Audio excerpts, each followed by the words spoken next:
Happy day 9 of my Unconditionally Love Yourself Like the Bad Bitch You Are 30-day challenge. I wanted to open up about one of the banes of my existence for my entire life until I got into intuition and training my intuition. This wreaked havoc on my life for years, and it was this deep-seated belief that I was not good enough.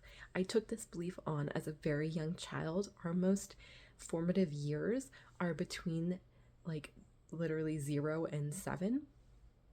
So sometime during this, I had an experience that made me believe that I was never good enough.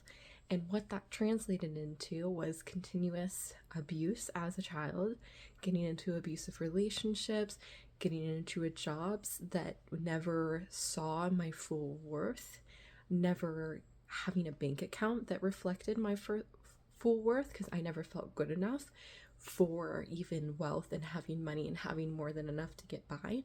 It reflected in friendships. People would put everything else over me. Like I would be left out. I wouldn't be considered. And it was all because of my creator field. Like this deep-seated belief of not feeling good enough within my creator field. So it wasn't that the other people were bad. It was that they were acting out the script that I was giving them. Unconsciously, they were doing this. I also wanted to shine a light on the fact that when we have these deep-rooted beliefs, there's different levels to healing them. So once you start to heal them, you can get to 100% on level 1, and then you're going to be put into level 2.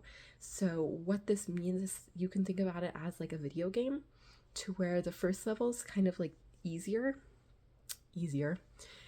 and you have challenges that pop up to make you get rid of this belief. When we're healing, when we're asking for healing, we're going to have things pop up in our life that is going to reflect whatever we're trying to heal back to us, to actually be able to move through it, use our tools, and get to a spot where we are actually healed.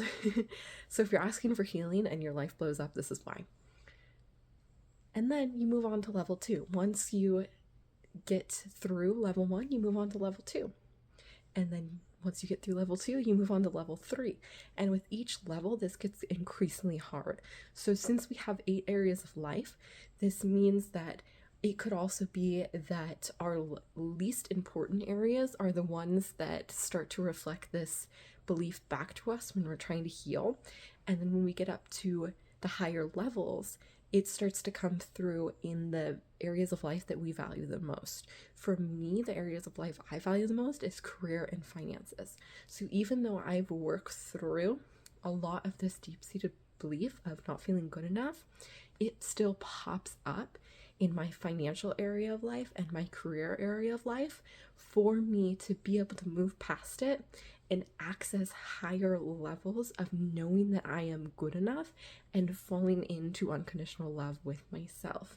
This is a really important thing to realize, because some people still just they ask for healing, and then all this stuff pops up in their life. They're like, oh, I must not be doing it right. You are doing it right. If things are popping up in your life, that is a good thing. That is you asking for healing and getting what you need to release those emotions, to release that belief, to move on to your next level, so that you can actually access your next level. Because if you're still having those emotions and those beliefs, you aren't an energetic match for what you are asking for. So if you're asking for healing, if you're asking for more abundance, you got to shed everything that no longer serves you so you can access that next level.